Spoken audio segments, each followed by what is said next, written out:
क्या चीन खुफिया तौर पर ईरान को जदीद हथियार दे रहा है? क्या मशरिक़ वस्ता में एक नई ताकत का तवाज़ुन बनने जा रहा है? और आखिर अमेरिकी सदर डोनाल्ड ट्रंप ने चीन को खुलेआम खबरदार क्यों किया है?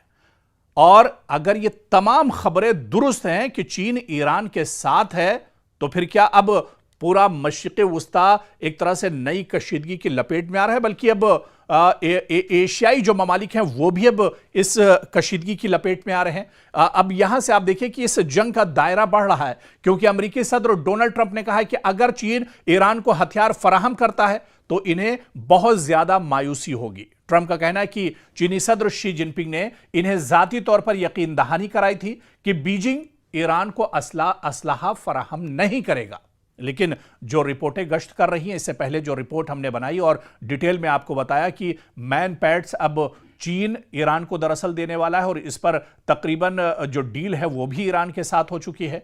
तो ये एक अमेरिका के लिए बहुत बड़ा झटका होगा और इसी वजह से अब अमेरिकी सदर डोनाल्ड ट्रंप का इस पर बयान भी आ रहा है। और यह बयान ऐसे वक्त में आया है जब बाज मीडिया रिपोर्ट्स में दावा किया गया है कि ईरान को बहुत जल्द ही चीन के तैयार करदा सैकड़ों शोल्डर फायर्ड मिसाइल मिल सकते हैं और ये वो हल्के लेकिन इंतहाई खतरनाक मिसाइल होते हैं जिन्हें एक शख्स अपने कंधे पर रखकर फायर कर सकता है। और ये हेलीकॉप्टर, ड्रोन्स और कम बुलंदी पर यानी नीचे सतह पर जो परवाज करने वाले तैयारों के लिए ये बहुत बड़ा खतरा समझे जाते हैं।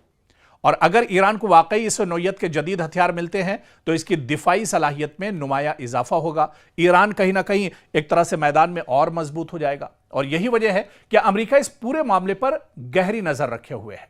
ट्रंप ने वाज़ेह अल्फाज में कहा है कि वो इस खबर से खुश नहीं है। अगर चीन ने वाकई ऐसा किया तो ये दोनों जो ममालिक हैं यानी चीन और अमेरिका के दरमियान एतमाद को शदीद नुकसान पहुंचाएगा।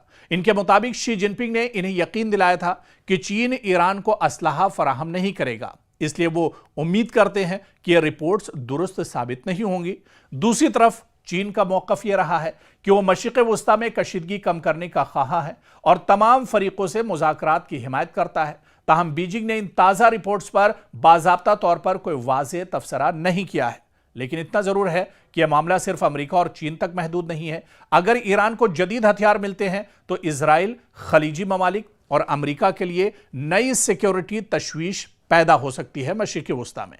दूसरी जानिब ईरान का मौक़िफ़ है कि उसे अपनी दिफाई सलाहियत मजबूत करने का यानी अपनी सिक्योरिटी और अपनी हिफाजत का मुकम्मल हक हासिल है, ख़ासतौर पर ऐसे वक्त में जब पूरे खित्ते में मुसलसल कशीदगी और फौजी दबाव मौजूद है। उधर जो एक्सपर्ट्स हैं और माहिरीन हैं, इनका मानना है कि अगर ये इत्तलात दुरुस्त साबित हुई तो अमेरिका और चीन के ताल्लुकात जो पहले ही तिजारत को लेकर, ट्रेड को लेकर, टेक्नोलॉजी और ताइवान जैसे मामलात पर कशीदा है पहले से ही, मजीद पेचीदा हो जाएंगे। यानी जो चीन और अमेरिका के ताल्लुकात हैं और ज्यादा खराब हो सकते हैं। अगर चीन और ईरान के दरमियान ये डील हो जाती है, चीन ईरान को असलहा फराहम करता है, तो फिर हालात अमेरिका और चीन के दरमियान भी बिगड़ जाएंगे और इसके साथ साथ मशरिक़ वस्ता में असलहे की नई दौड़ भी शुरू होने का खदशा दरअसल पैदा हो रहा है। और इसी वजह से अमेरिका परेशान है, डोनाल्ड ट्रंप परेशान है कि यह डील किसी तरह से न होने पाए। लेकिन आने वाले दिनों में चीन का रुख क्या होगा, यह दरअसल बहुत दिलचस्प होने वाला है। अगर बुहैरे अहमर में जहाज महफूज न रहे तो सिर्फ मशरिक़ वस्ता ही नहीं बल्कि पूरी दुनिया की तिजारत हिलकर रह जाएगी। तेल महंगा हो सकता है, सप्लाई चेन मुतासिर हो सकती है और आलमी मईशत को अरबों डॉलर का नुकसान हो सकता है। और यही वजह है कि अब सऊदी अरब एक ऐसे बैनुल-अक़वामी इत्तेहाद की तश्कील की कोशिश कर रहा है, इंटरनेशनल यूनिटी की बात कर रहा है, जो बुहैरे अहमर में जहाज़ों को हूसी मुजाहिदीन के हमलों से महफूज रख सके। आखिर ये इत्तेहाद इतना ज़रूरी क्यों हो गया है और क्या इससे खित्ते में एक नई कशीदगी जन्म ले सकती है? दरअसल इसको एक बड़े कैनवस में समझना होगा, इसको बहुत डिटेल में समझना होगा, क्योंकि बुहैरे अहमर यानी रेड सी दुनिया की अहम तरीन समंदरी गुजरगाहों में शुमार होता है। एशिया, यूरोप और मशरिक़ वस्ता के दरमियान होने वाली आलमी जो ट्रेड का बड़ा हिस्सा इसी रास्ते से गुजरता है।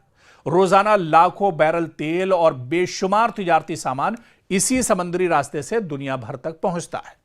लेकिन गुज़िश्ता कई बरसों से यमन के हूसी लड़ाकों की जानिब से बुहैरे अहमर में तिजारती जहाज़ों पर मिसाइल, ड्रोन और दीगर हमलों ने इस रास्ते को गैर महफूज बना दिया है।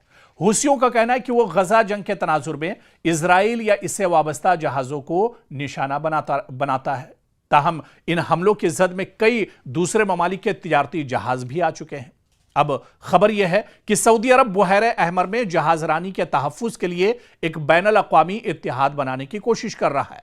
रॉयटर्स के मुताबिक सऊदी हुकाम मुख्तलिफ ममालिक से बातचीत कर रहे हैं ताकि एक ऐसा मुश्तरका निज़ाम बनाया जा सके जो इस अहम समंदरी रास्ते को महफूज रख सके, क्योंकि अब धड़कनें सऊदी अरब की भी बढ़ने लगी हैं। सऊदी अरब पर भी अब तेल की किल्लत एक तरह से हो सकती है अगर रेड सी को हूसी लड़ाके अगर पूरी तरह सील कर देते हैं।